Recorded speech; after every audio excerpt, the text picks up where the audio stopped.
ETV అభిరుచి ప్రేక్షక మాషైలందరికీ మన cow and calf rice brand సమర్పించు సూపర్ షెఫ్ వంటకి స్వాగతం సుస్వాగతం. ఎన్నో రకాల చిత్రాన్నాలు, బోల్డ్ అని బిర్యానీలు ఇలా చేసుకుంటూ ఉంటాం. వాడే రైస్ బట్టే పలుకులు పలుకులుగా ఎలా వస్తుంది అనేది ఉంటుంది. మార్కెట్లో cow and calf rice brand మనకి దొరుకుతుంది, వెళ్ళి తెచ్చుకోండి. ఓవర్గా పాలిష్ అట్లా ఇట్లా చేసి కాదు, ఇది జపనీస్ టెక్నాలజీలో చేయబడ్డ రైస్. ఎలా మీరు చేసినా, వండడం రాకపోయినా ఈ రైస్తో వండితే చక్కగా పర్ఫెక్ట్గా వచ్చేస్తుంది. ఎందుకంటే ఇన్ని రోజులుగా చేస్తూ నేను కూడా ఈ కవ్ అండ్ కాఫ్ రైస్ బ్రాండ్కి చక్కగా ఫ్యాన్ అయిపోయాను. నీళ్ళని ఇక్కడ 1 కప్పుకి 2 కప్పుల చప్పున నీళ్లు తీసుకొని ఈ రైస్ని కడిగేసి ఒక 10 నిమిషాల పాటు దాంట్లో నీళ్లుంచి ఆ నీళ్లు తీసేసాను. రైస్ని చక్కగా ఈ వేడి నీళ్ళలో వేసుకుందాం. ఇందులో నూనె ఎక్కర్లేదు, ఉప్పు వేయక్కర్లేదు, ఏమీ లేదు.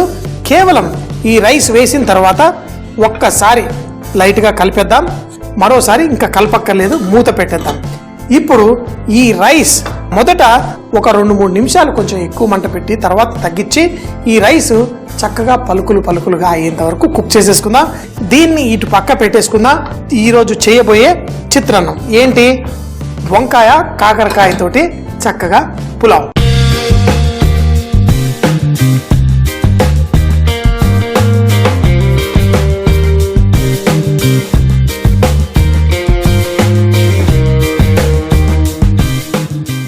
మరి ఇలా బుట్టి కాకరకాయలు దొరికినప్పుడు 1-2 కిలోల కాకరకాయలు కొనుక్కొచ్చి రోజు ఏదో రకంగా తినేస్తూ ఉంటాను. ఇవే కాకుండా మనకి బుట్టి వంకాయలు దొరికినా అయితే ఈ రోజు 2 కాంబినేషన్లో చేసేసుకుందాం. ఈ రోజు మిమ్మల్ని ఒక ప్రశ్న అడుగుతాను. కాకరకాయ వెజిటేబులా లేకపోతే ఫ్రూటా? టమాటా వెజిటేబులా ఫ్రూటా? వంకాయ వెజిటేబులా ఫ్రూటా? దీని గురించి కోట్లల్లో కూడా బాగా యుద్ధం జరిగింది. అంటే ఒకప్పుడు ఈ టాక్సేషన్, కూరగాయల్ని ఒక చోటు నుంచి ఒక చోటికి పంపించినప్పుడు ట్యాక్స్ ఉంటుంది. సైన్స్ ప్రకారం చూస్తే కనుక ఏదైనా గింజలు అంటే వచ్చే ఆ కాయ అయితే అది ఫ్రూట్ అవుతుంది. ఆ విధంగా చెప్పాలంటే వంకాయ కూడా ఫ్రూటే, కాకరకాయ కూడా ఫ్రూటే, మరి టమాటా కూడా ఫ్రూటే. కాకరకాయకి, వంకాయకి, టమాటాలకి ట్యాక్స్ ఎక్కువ వేసేస్తున్నారని అమెరికాలో కోర్ట్ రూమ్లో బాగా గొడవ జరిగి ఏది కూరగాయ అనాలి, ఏది ఫ్రూట్ అనాలి అని. ఎందుకంటే నిజానికి చెప్పాలంటే మనం కూరగాయల రూపంలోనే వాడుకుంటాం. కాబట్టి ఆ కోర్టులో తీర్పు ఇవ్వబడ్డది కూరగాయలు, వంకాయ, ఈ కాకరకాయ ఇలాంటివన్నీ గింజలు వచ్చినా అవి వంటల్లో కేవలం వాడతాం కాబట్టి అవి కూరగాయలని, ఫ్రూట్స్ ఏవైతే వండుకోకుండా కూడా ఇలా పచ్చిగా తినేయగలుగుతామో వాటిని ఫ్రూట్స్ అని విభజింప జరిగింది. సో ఇది కేవలం ట్యాక్స్ పరం కోసమే. సైన్స్ ప్రకారం అయితే ఫ్రూట్, మన వంటల ప్రకారం అయితే షెఫ్ భాషలో కూరగాయ. ఒక పెనం పెట్టేసుకున్నాం. పల్లీలు, కొబ్బరి, చింతపండు వీటిని వేయించుకొని మంచి పొడి చేసి వీటిలో స్టఫింగ్ చేసుకుందాం. పల్లీలు అంటే మరి ఇంకో ప్యాన్ ఎందుకు వేస్ట్ చేయడం అని ఇందులోనే చేస్తున్నాను. ఈ పల్లీలు వేసిన తర్వాత కొంచెం సేపు చక్కగా వేగనిద్దాం. దీంతో పాటు మనం కొద్దిసేపు అయిన తర్వాత చింతపండు వేసుకుందాం, అలాగే కొబ్బరి పొడి కూడా. ఇవన్నీ పేస్ట్ చేసి కాకరకాయలో, వంకాయలో స్టఫింగ్ ఎలా చేయాలో చూద్దాం. ఇక్కడ రైస్ వేడెక్కుతుంది, మంట తగ్గించాను, స్లోగా కుక్ అయి పర్ఫెక్ట్గా రైస్ వస్తుంది. మరి ఈ పల్లీలు వేడెక్కిన తర్వాత ఏం చేయాలో చూద్దాం. పల్లీలు చక్కగా వేడెక్కి టపా చిట్టపట్లాడుతున్నాయి. దీంట్లో చింతపండు వేసుకుందాం, అలాగే దీంట్లో కొంచెం కొబ్బరి తురుము కూడా వేసుకుందాం. వీటిని కొంచెం సేపు వేగిన తర్వాత మనం మిక్సీ జార్లో వేసి పొడి చేసుకుందాం. పల్లీలు, కొబ్బరి, చింతపండు అంతా మిక్సీ జార్లో వేసుకుందాం. మీరు కావాలంటే నువ్వులు కూడా వేసుకోవచ్చు. మరి నువ్వులు ఎప్పుడు వేసేస్తూ ఉంటానో అందుకని ఈరోజు కేవలం పల్లీలతోటే చేశాను. అలాగే దీంట్లో కొంచెం అంత బెల్లం కూడా వేసుకుందాం. ఈ చింతపండు పులుపు, ఈ కాకరకాయలో కొంచెం బెల్లం పడితే కూడా చాలా బాగుంటుంది. మరి దీంట్లో కొంచెం అంత ఉప్పు కూడా వేసేసి దీన్ని పేస్ట్ లాగా, పొడిలాగా చేసుకొని ఈ కాకరకాయల్లో, వంకాయల్లో స్టఫ్ చేసుకుందాం. పొడి చేసుకున్న ఈ మిశ్రమాన్ని మనం ఒక ప్లేట్లో తీసేసుకుందాం. ఎంత చేసినా కొంచెం మిగిలిపోతుంది లోపల, ఏది వేస్ట్ చేయకుండా వేద్దాం. ఇప్పుడు ఇందులో కొంచెం కారం. అసలు నిజానికి చెప్పాలంటే పులుపు, చేదు, తీపి అన్నీ ఇందులో ఉన్నాయి. అన్నీ కలిపేసుకున్నాను. దీంట్లో కొన్ని నీళ్లు పోసేసి పేస్ట్లా తయారు చేసుకుందాం. కొంచెం నీళ్లు పోయగానే ఇది ముద్దలా తయారైపోతుంది. కాకరకాయలో మనం ఈ మసాలా పెట్టేసుకుందాం. ఒట్టి కాకరకాయ కాదండి, వంకాయలు కూడా నేను ఇలా 4గా కట్ చేసి పెట్టుకున్నాను. దీంట్లో కూడా ఈ విధంగా చక్కగా స్టఫింగ్ చేసుకుందాం. ఇప్పుడు కాకరకాయ అయినా వంకాయ అయినా లోపల కొంచెం తీపి, ఆ పులుపు, కారం అన్నీ పర్ఫెక్ట్గా చక్కగా ఎంజాయ్ చేస్తుంది. ఈ వంకాయల రుచి కూడా ఇవన్నీ మసాలా వేయడం వల్ల పెరగడం వల్ల మనం దీంట్లో కూడా వేసేసుకుందాం. వేసి అలాగే ఈ కాకరకాయల్ని కూడా మనం కొంచెం ఆ తీపి అది పెట్టామంటే ఆ చక్కగా ఉడికేసరికి మంచి టేస్ట్ వస్తుంది. వీటిని ముందుగా లైట్గా ఫ్రై చేసుకునే మనం ఈ డిష్ తయారు చేసుకుందాం. ఈ విధంగా ఈ మసాలాని చక్కగా కాకరకాయల్లో పట్టిద్దాం. అన్ని స్టఫింగ్ అయిపోయాయి. మరి నూనె వేసుకొని, నూనె అంటారా, ఇంత రైస్ కూడా దీంట్లో కలుపుతున్నాం. అయితే ఈ వంకాయలు కాకరకాయల్ని ఈ నూనెలో మనం ఫ్రై చేసేసుకుందాం. చూడండి, చేసిన తర్వాత ఈ రైస్ వేసి చక్కగా చిత్రాన్నం చేసుకుందాం. సో ముందు ఈ రొయ్యలు వంకాయలు ఫ్రై చెప్పాను కదా, కొన్ని కూరగాయల కాంబినేషన్స్ మనం చక్కగా చేసుకోవచ్చు. తీయగా కొబ్బరి పల్లీలు పెట్టాం, అది కాకరకాయలో అయినా బాగుంటుంది, వంకాయలో అయినా పర్ఫెక్ట్గా ఉంటుంది. ఇప్పుడు అన్ని పక్కల చక్కగా ఉడికేంత వరకు వీటిని ఫ్రై చేసుకుందాం. ఈ వంకాయలు కాకరకాయల్ని ఒక పక్కన కుక్ అయిపోయింది. కొంచెం నేను అనుకున్న దానికంటే కొంచెం ఎక్కువగానే ఫ్రై అయింది, ఏం పర్లేదు.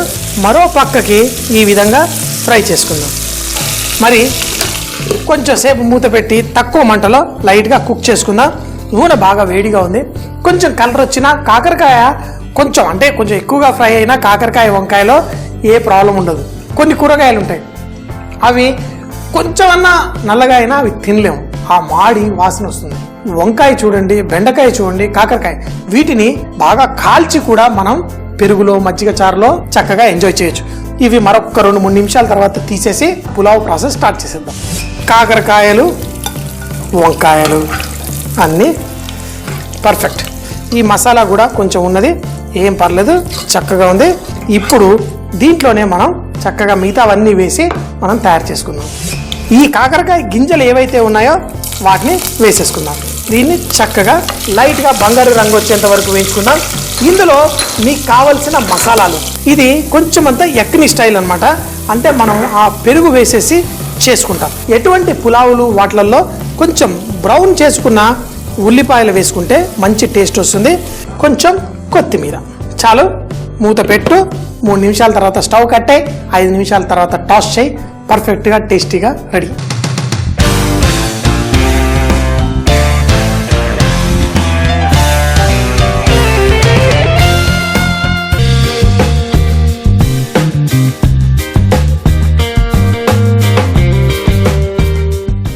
కాకరకాయ వంకాయ ఫ్రై అయిపోయింది.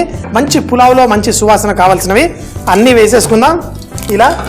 ఇప్పుడు దీంట్లో మనం ఈ కాకరకాయ గింజలు ఏవైతే ఉన్నాయో వాటిని వేసేసుకుందాం. దీన్ని చక్కగా లైట్గా బంగారు రంగు వచ్చేంత వరకు వేయించుకుందాం. ఇందులో మీకు కావలసిన మసాలాలు, ఏ మసాలా కావాలంటే ఆ మసాలా వేసుకోవచ్చు.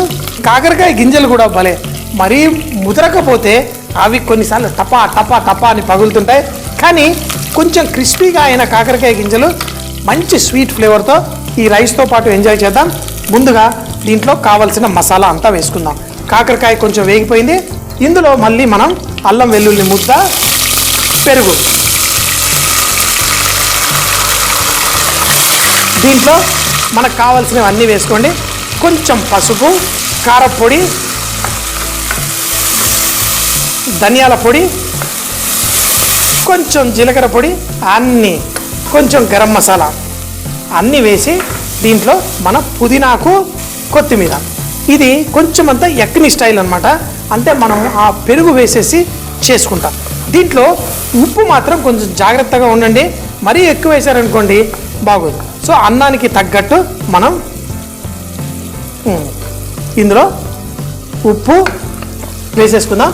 ఎటువంటి పులావులు వాటిల్లో కొంచెం బ్రౌన్ చేసుకున్న ఉల్లిపాయలు వేసుకుంటే మంచి టేస్ట్ వస్తుంది. అందులో ఉల్లిపాయలు బంగారు రంగు వచ్చినవి మంచి స్వీట్ ఫ్లేవర్ ఇస్తాయి. మరొక్కసారి ఉప్పు చూసుకుందాం, సరిపోయింది, ఎక్కువగా కూడా లేదు. ఇప్పుడు వంకాయ కాకరకాయ అన్నీ ఇందులో వేసేసుకుందాం. చూడండి పర్ఫెక్ట్గా ఉన్నాయి. దీంట్లో మన రైస్ వేసేసి మూత పెట్టేస్తే ఈ ఆవిరిలోనే మంచి టేస్ట్ వస్తుంది. తగినంత నూనె, అంతా పర్ఫెక్ట్గా ఉంది. అన్నం చూడండి, ఏమన్నం ఇది, మన cow and calf rice Kurnool Sona rice పలుకులు పలుకులుగా వస్తుందన్నానా. ఇప్పుడు ఇందులో వేస్తుంటే ఎంత మల్లెపూల్లా మన రైస్ పడుతుంది. మీరు మామూలుగా చేసిన రైస్ అయితే ఇలా రాదు. Cow and calf rice Japanese టెక్నాలజీలో చేయబడ్డది. అందులో పర్ఫెక్ట్ ఏజ్ చేయబడ్డ రైస్ కాబట్టి మనకి ఇంత చక్కగా పర్ఫెక్ట్గా వస్తుంది. చూడండి మరి వేసాను. దీనికి మూత పెట్టేద్దాం. ఒక 3 నిమిషాల తర్వాత స్టవ్ కట్టేద్దాం. 5 నిమిషాల తర్వాత దీన్ని లైట్గా టాస్ చేద్దాం. పర్ఫెక్ట్గా టేస్టీగా వంకాయ కాకరకాయతో అద్భుతమైన పులావ్ రెడీ. చివరిగా దీంట్లో కొంచెం అంత కుంకుమ పువ్వు నీళ్లు, ఏదో నా సంతోషానికి కొంచెం అంత బంగారు రంగులో ఉల్లిపాయలు, కొంచెం కొత్తిమీర చాలు. మూత పెట్టు. 3 నిమిషాల తర్వాత స్టవ్ కట్టే. 5 నిమిషాల తర్వాత టాస్ చేయి. పర్ఫెక్ట్గా టేస్టీగా రెడీ. పర్ఫెక్ట్గా మన ఈ పులావ్ రెడీ. మంచి సువాసన అంతా పర్ఫెక్ట్ ఉంది. కాకపోతే ఈ కింద నుంచి మనం ఈ మసాలా అంతా చక్కగా తీసి కలిపేసుకుందాం. ఈ విధంగా మనకి వంకాయ ముక్కలు, మన కాకరకాయలు అన్నీ పర్ఫెక్ట్గా వచ్చేస్తుంది. ఇలా కలుపుకోకుండా ఉంటే తర్వాత తినేటప్పుడు కింద భాగంలో కొంచెం ఉప్పు ఎక్కువ, పైన కొంచెం తక్కువగా అనిపిస్తుంది. ఎంతో ఈజీగా ఫాస్ట్గా ఈ పులావ్ రెడీ అయింది.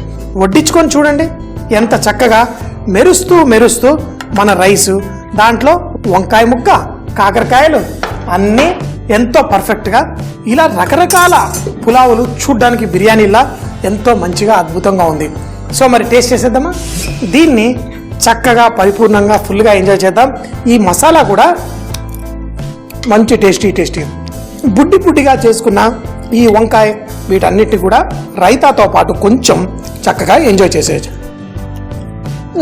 కాకరకాయ వంకాయ పులావ్. దీన్ని తయారు చేయడానికి ముందుగా స్టవ్ పై ప్యాన్ పెట్టి దాంట్లో 1 కప్పుకి 2 కప్పుల నీళ్లు తీసుకొని వేడెక్కిన తర్వాత మనం ముందుగా కడిపెట్టుకున్న మన కవ్ అండ్ కాఫ్ రైస్ చక్కగా అందులో వేసి కుక్ చేసుకోవాలి. దీన్ని పక్కన పెట్టి ఒక ప్యాన్ లో పల్లీలు, కొబ్బరి అలాగే చింతపండు వేయించుకున్న తర్వాత మిక్సీ జార్ లో వేసి బెల్లము, కొంచెం ఉప్పు వేసి పొడి చేసుకోవాలి. దీన్ని ఒక ప్లేట్ లో తీసి కొంచెం కారం కూడా వేసి కొన్ని నీళ్లు వేసి వంకాయలో కాకరకాయలో చూపించిన విధంగా స్టఫ్ చేసుకోవాలి. కొంచెం నూనెలో ఫ్రై చేసి పెట్టుకుని తరువాత అదే ప్యాన్ లో గరం మసాలా, కాకరకాయ గింజలు, అల్లం వెల్లుల్లి పేస్ట్ వేసి చక్కగా వేయించుకోవాలి. వేగిన తర్వాత పెరుగు, పసుపు, కారం, ధనియాల పొడి, జీలకర్ర పొడి, పుదీనాకు, కొత్తిమీర, ఉప్పు కూడా వేసి చక్కగా ఫ్రై చేసుకోవాలి. తర్వాత ఫ్రైడ్ ఆనియన్స్, వంకాయ కాకరకాయ ముక్కలు వేసి చక్కగా కలిపి దీనిపై ఉడికిన అన్నాన్ని దానిపైన వేసి కుంకుమ పువ్వు నీళ్లు జల్లి మరికొన్ని ఫ్రైడ్ ఆనియన్స్ అలాగే కొత్తిమీర వేసి మూత పెట్టి 5 నిమిషాల పాటు కుక్ చేసి స్టవ్ కట్టేసుకోవాలి. దీన్ని వేడివేడిగా మీకు నచ్చిన రైతాతో దేంతో వడ్డించుకున్నా చాలా టేస్టీగా ఉంటుంది.